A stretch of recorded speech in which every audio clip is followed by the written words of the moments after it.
Class 9 ছাত্ৰছাত্ৰীসকল নমস্কাৰ। তোমালোকক মই জেনেৰেল মেথছৰ ৰিভিজন চেপ্টাৰটোৰ পৰা তোমালোকৰ এনুৱেল এক্সামত আহিব পৰা দৰকাৰী কিছুমান কুৱেশ্যন মই সমাধান কৰি দি আহিছোঁ।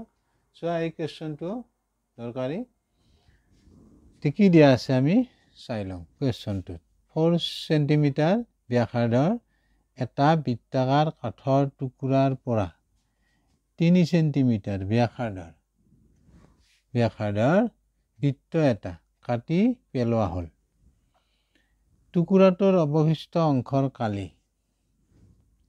কালি উলিয়া।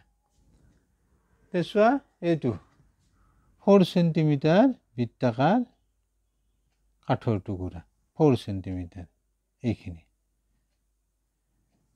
এতিয়া নেক্সট কি দিয়া আছে চোৱা,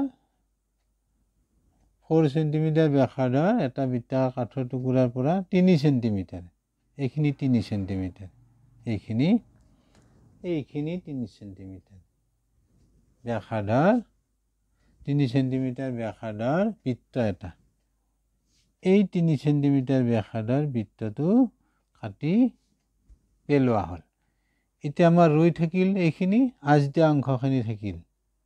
এই আঁচ দিয়া অৰ্থাৎ এই অৱশিষ্ট অংশখিনিৰ কালি উলিয়াব লাগে। আমি কি কৰিম? আইডিয়াটো হ'ল 4 চেণ্টিমিটাৰ ব্যাসাৰ্ধৰ বৃত্তটোৰ কালিৰ পৰা 3 চেণ্টিমিটাৰ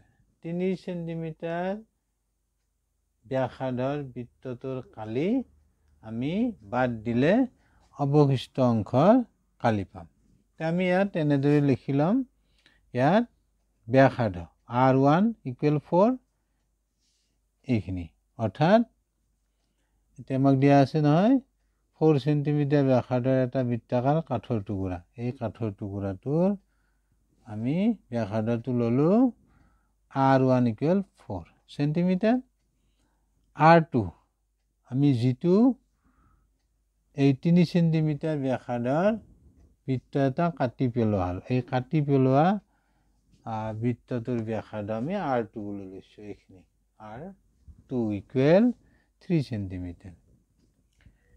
এতিয়া চোৱা, এতিয়া টুকুৰাটোৰ অৱশিষ্ট অংশৰ কালি, এনেকৈ আমি সূত্ৰটো এনেদৰে লিখিম, অৰ্থাৎ 4 চেণ্টিমিটাৰ ব্যাসাৰ্ধৰ বৃত্তটোৰ কালিৰ পৰা 3 চেণ্টিমিটাৰ ব্যাসাৰ্ধৰ বৃত্তটোৰ কালি বাদ দিলে তুমি এই আঁচ দিয়া অংশ অৰ্থাৎ অৱশিষ্ট অংশখিনিৰ কালি পাবা।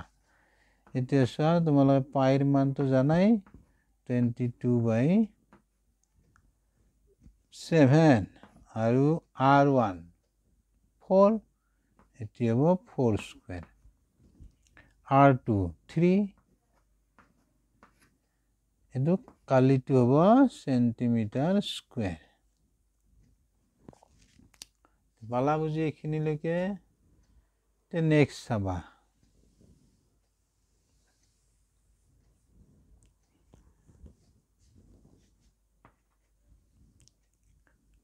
(22/7) এটি হ'ব তোমাৰ 16 আৰু এটি হ'ব 9, এইটো চেণ্টিমিটাৰ স্কুৱেৰ। 16ৰ পৰা তুমি 9 বাদ দিয়া, বিয়োগ কৰা 7, এটি হ'ব চেণ্টিমিটাৰ স্কুৱেৰ। 7 কেঞ্চেল, 22 ইয়াতে শেষ। পালা বুজি?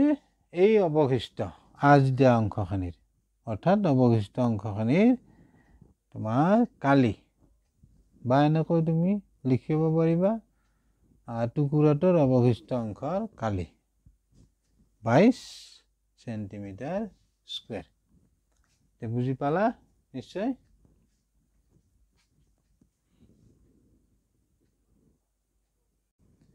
ক্লাছ 9 ছাত্ৰছাত্ৰীসকল চোৱা, এই কুৱেশ্যনটো দৰকাৰী। ঘড়ী এটাৰ মিনিটৰ কাঁটাডালৰ দৈৰ্ঘ্য 20 মিলিমিটাৰ। আধা ঘণ্টাত মিনিটৰ কাঁটাডালৰ আগটোৱে কিমান দূৰ অতিক্ৰম কৰিব তে চোৱা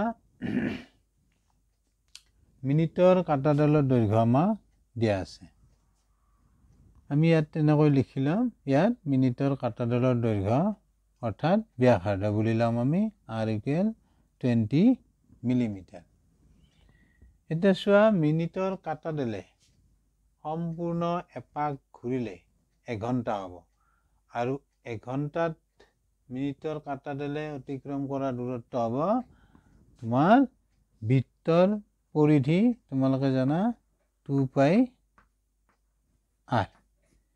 এইখিনি হ'ব 1 ঘণ্টাত মিনিটৰ কাটাডালে অতিক্ৰম কৰা দূৰত্ব কিয় কাৰণটো হ'ল মিনিটৰ কাটাডালে সম্পূৰ্ণ এপাক ঘূৰিলে 1 ঘণ্টা হ'ব আৰু 1 ঘণ্টাত অতিক্ৰম কৰা দূৰত্ব হ'ব বৃত্তৰ পৰিধিৰ সমান আমি বৃত্তৰ পৰিধি জানো 2πr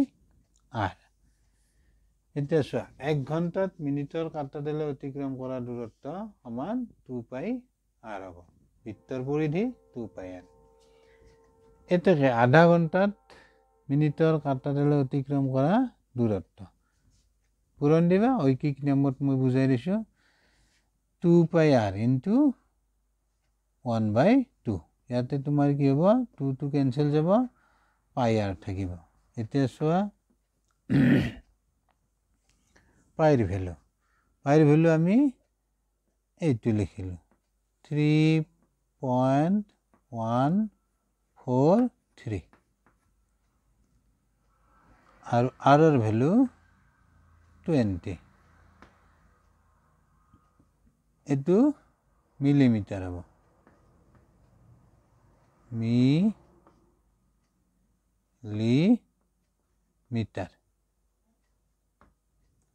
মিলিমিটাৰ হ'ব এইখিনি তুমি পূৰণ কৰিবা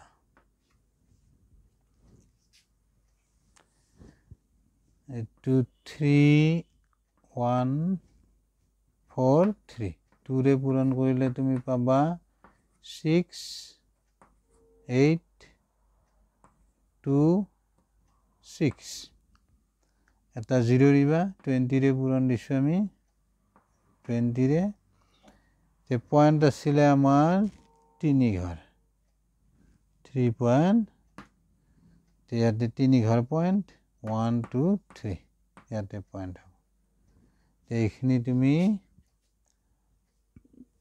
পাবা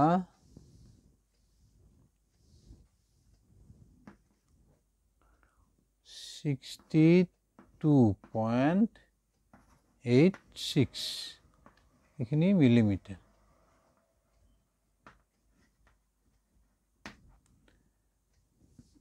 ইয়াতে এক হলা বুজি